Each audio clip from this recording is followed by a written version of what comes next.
All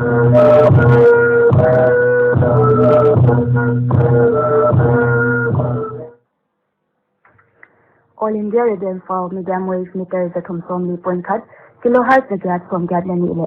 FM megahertz dale thum point nga pan hong ki puang thia pai te program a hi tunin thuthak la khom sinna COVID-19 awareness point thak na le khol khan moi le alom tia pan phat na la ngai na inei dingu tuna ma sa penin ki man ne nin chi la khol khan moi le alom pe sak ingai dingu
All India Radio for thuthak la khom asim tu Grace dang ngai kim lockdown jakin Manipur gam lockdown jakin Mizoram gam ni sang ni zathum som kwale khat gam som mun tuam to ma tang official thu swakin atab la dung zoin mundanga kol tang te bit na din le an pi dinin Mizoram sarkalin state dang to ki job na bol hoya khopi tuam to ma kol tang te Mizoram house ni din le omna din mun pia ke no mo hi Mizo Welfare Committee in Leng gam somun tuam tuama tanpi ngai te tanpi hi Mizoram sarkalin state po atang tia dinin website tankhangmizoram.gov.in hong kya hi Zanin Meghalaya Chief Minister Conrad K. Sangmarin Meghalaya sample zagukle som le sagi ke sinamta a kai tengla ka zanga le som le khat negative in som gukle sagi result nga kingam lel chi hi Meghalaya gamsunga tulalin case active gyat om chin lem gen hi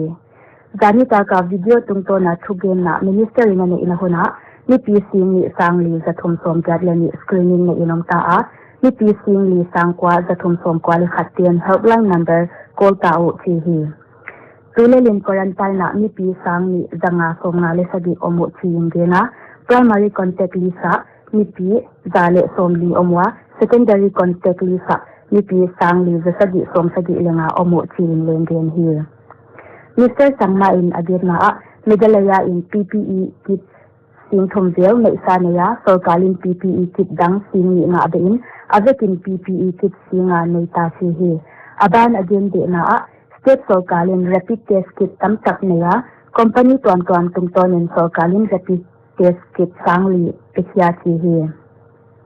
life support banjat ko kitwa ambulance tom ni ilenga Meghalaya hongtuk pa tadin chi inlen chief minister ingen hi Assam Morigaon District Deputy Commissioner le Superintendent of Police ke COVID-19 nat na bay damlo to akisukhag dia kwa quarantine na dia sola test result negative ahidan Health Minister Himanta Biswa Sarma Indian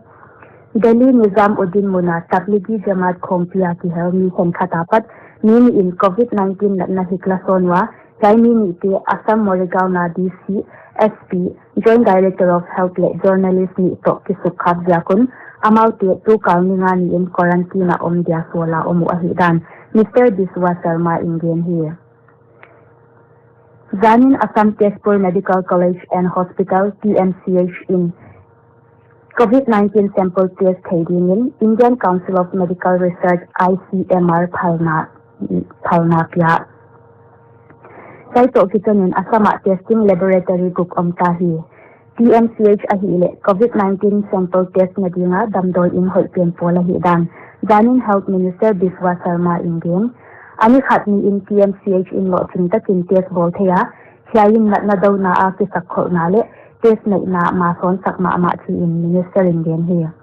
laboratory dang nga tia hile Guwahati Medical College and Hospital Silchar Medical College and Hospital Barpeta Medical College and Hospital le Dibrugarh Lahowal Muna Regional Medical Research Center te hiyo hiyo Coronavirus hipi lenja ka sumle pai hak satna don dang khai na dingin Arunachal Pradesh Sorkalin zanin sinlai naw pang sang thum zagyat som kwaleli tia dingin stipend le scholarship dangka course som ngale thumpon som ni le gukha kya Chief Minister Pema Khandu in post-matric scholarship le state stipend nwaya panti na sum installment masapen state sorkalin sinlai naw pang te piak so mahidan din hi Arunachal Pradesh State Police in lockdown hunsumin nipi vakya le gamtat dan etsak na dingin drones jang panta ahidan zanin official thuswakin taklang hi drones zatnamun te hi le East Kameng West Kameng le East Siang district hi Tunitan in Arunachal Pradesh COVID-19 case khat ompana ama hi le adam takjakin zanin a omnamun Tezu Zonal Hospital apan pot sakimam hi Health Department official thuswakin ataklat ma tulalin Arunachal Pradesh mi pi sangkwa le somni le khat home quarantine omwa mi pi zale somgat le lite mun tuama khomin omohi Indian Health Minister Dr. Harshvardhan in zanin New Delhi Lieutenant Governor Health Minister le New Delhi damdoyin tuama Medical Superintendent to video conference newa saihuna COVID-19 damlaute a etkol bangwa na dang veite leng holtaka enkol dingin thaisak Dr. Vardha in again na danga na damlaute le dialysis hi ngai le lungtang na nei khen khatten treatment amu lo jakun ka kyanga complain hon the lu to chi in gen hi Zanin Home Ministry in Gamdang ni lockdown jaka India tangte visa nei ni thumtan de laksak hun met de utia din nei ni som le sagitan overstay penalty omlo in Phalna pya khiding hi Zanin Agriculture Minister Narendra Singh Tomarin lockdown hunsunga antang le amwa thei thelte zwak le thotkhat na dinin Kisan Rat mobile app thongkya sai mobile app tungton in lo bor mi le sumdong mi ten agriculture le horticulture product te pwakhat na din gongmu thei ding hi gamsunga COVID-19 nat na ve sing khat sang thum jagat som thum lenga omta in mi zali le som nga le ni sita hi COVID-19 active case sing khat sang khat jaguk le som le guk omta a mi pi sang khat jasagi som guk le guk dangta in mi khat gam sunga pan pot cheta a hi dan Health Ministry data thu swakin taklang hi Maharashtra mi pi sang thom jani zeling COVID-19 veitawa mi zale som kwale li sita in gam sunga din COVID-19 veile si tampin na swakhi Delhi coronavirus natna ve sang khat jaguk som li omtawa Madhya Pradesh sang khat dathum le jat le Tamil Nadu sang khat jani som guk le sagi omta hi tunya dinga thu thak la khom sim thak thei hai tenga hi tu nabana ngai si in khwam la chi la ingai non dingo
Palamte COVID-19 apan ki vending dan hiding ina omin ina mi hong ki mo piken alo thelo hi le metal khatin ki gamlaun na khut le mai awang ki min sabon to sil siang gi gain na khu a hi ke la ha the chen na bana ai ke le tissue paper ai ke le romolin ki dalin na go chen tissue paper pain la na dial neu so pa in ina ki huan an le me anum lain nen la imon ha na ding in thei tui bol tom donin ko ul pot pakin la ni thi sain tu di de in naram doi ne gi ge in na kyanga omlo tanaute lomte to ki hoin la akun le in kwante panti na to video call in ki ho zelun nit alle huksin he dingel sa a omle khol photin na khoi khang namun te pe ma disinfectant na dal na dam doin ha syang gi ge na dam the na in zelin khosi khu na khak san na nei nge le kin takin ki at kol namun nai pen nai pa in la hon na hil bang bangu ruin hi lo ding te na khut sunga hi ke le mai hum lo in khu le ha thai ken khosik le khu mi te to kin ken na mit mai nak le khoi ken dam lo te kyanga om ken nang thuin dam doi na ken natanaw le lom te to khut kilen in le ki pom to ken ki check up din dam doi na ho ken alo thilo hi le phone tung ton in dongin ni pi om khom na a ho ken alo thilo hi ke le ina pan pot hi ken to pa phatun de la no chi la inangai non dingo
อีกเรื่องไงลงตัวเตียสิละยังไงนนดีงุ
สุญญาดีงาขอคันมวยเลยอารมณ์เตียปันพัดนาลาอิงไอเทไทยเตงเฮียโอลินเดียเรเดียนฟอลจิงจังอินทุทักลาคอมซิมนาที่ตัวจะยิงเลยอารมณ์เตียปันพัดนาลาไงนาเลCOVID-19 awareness ปองแขกนาอิงไอเดียงตัวนี้ตากลำดักลิมิตส่วนลิจินต่อพิตานินอิฮนุอดัยตามันจะไปที่โปรแกรมไงติ้งเต็งอมนวมเลยมังพา